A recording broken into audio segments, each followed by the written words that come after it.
We are going to do 4 case studies, and I have typically selected 4 stories from the sports world because the sports personalities are quite well known. But that doesn't mean that it only happens in the sports world. There can be hundreds of examples where we can kind of talk about, and we are going to talk about maybe later on or in other training sessions.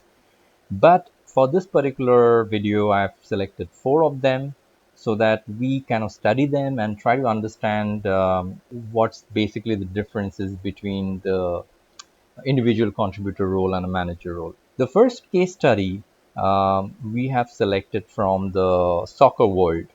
Now, if you're a fan of soccer or football, then you would know this guy, Marco van Basten. He was a legendary Dutch striker. He's played for Netherlands, and he had a great record.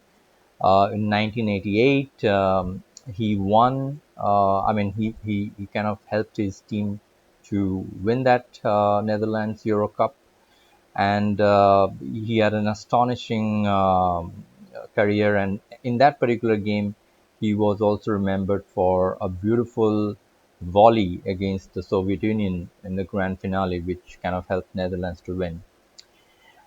He had an envious record in club football. He won, he played 373 matches and had 276 goals. National team, 58 matches, 24 goals.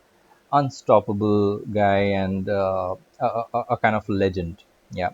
But when this guy was appointed as the head coach of Netherlands and consequently for some other club teams, he did not taste the same kind of success that he tasted as an individual contributor. He had a pretty sorry stint as a manager. And then finally he had to call it a day when he pretty much understood that it's not his cup of tea. A great example to show that there is no guarantee or it's not necessary for you to be a great manager. I mean, a great individual contributor in order to become a great manager. And there's no guarantee that if you are doing great at your job role as an individual contributor, you will. I mean, you may or may not be a great manager because these are 2 separate roles with separate skill sets that's required. Let's move to the case study number 2. And again, it's from the soccer world, Diego Maradona. Now, this guy is god of football. He's regarded as most of the fans as the best footballer the world have ever seen. Of course, there would be a lot of people to dispute this, and I think there's one guy who can be called his rival in this regard, and that is Pele of Brazil.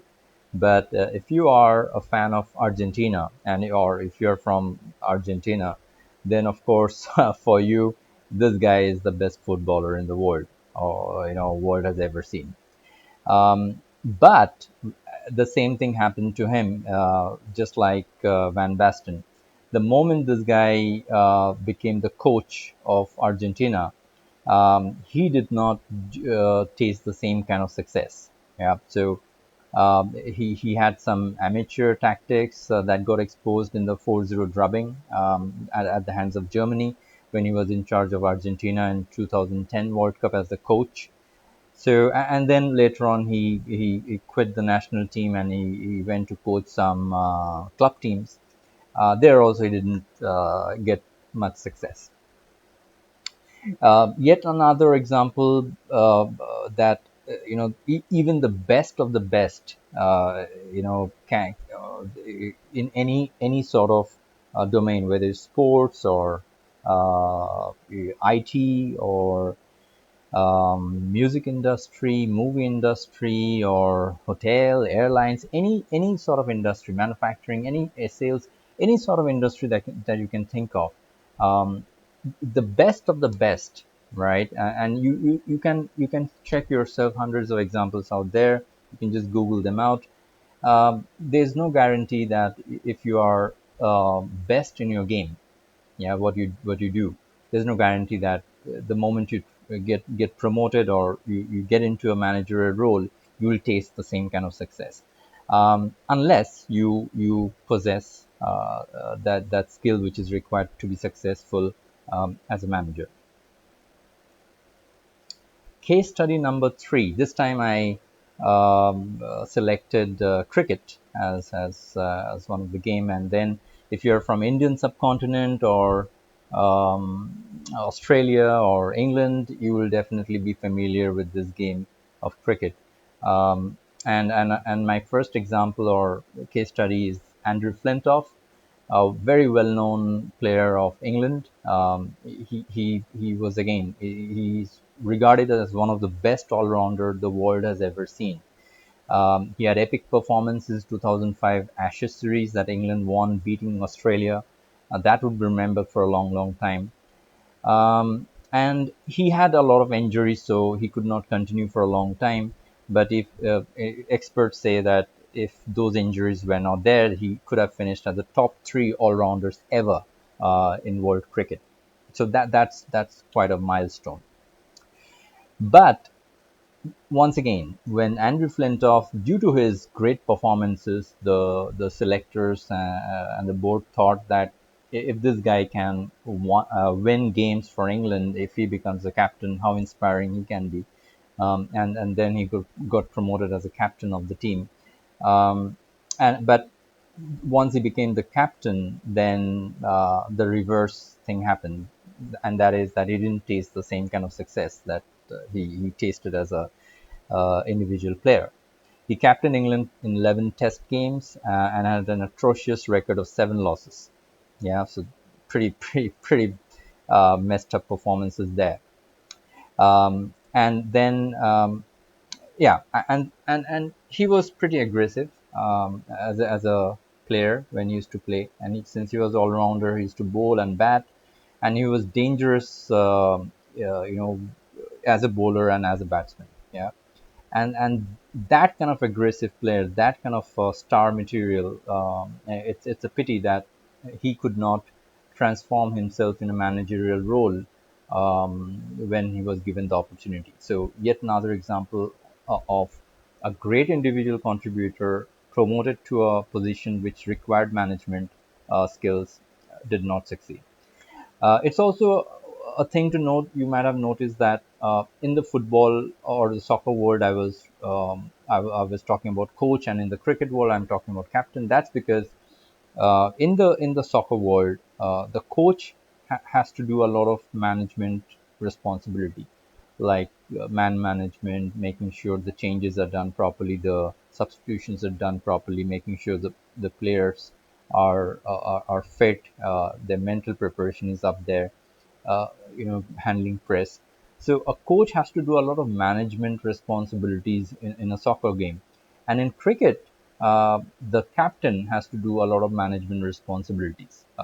Yeah, and of course, in recent days, in the last 4 or 5 years, the equation has changed. With more money coming into cricket, we can see the support staff being increased. So we used to have only one head coach for cricket. Now we have bowling coach, fielding coach, batting coach. So we have a lot of support staff to help out the captain. So the captain is kind of relieved these days of a lot of side management activities. But overall, the captain in a cricket game has to do a lot of man management, thing. And if you do not have those management skills of your player, making sure your players are inspired and motivated all the time, making the right selection of the players on the final day, then of course you will not be able to succeed as a captain.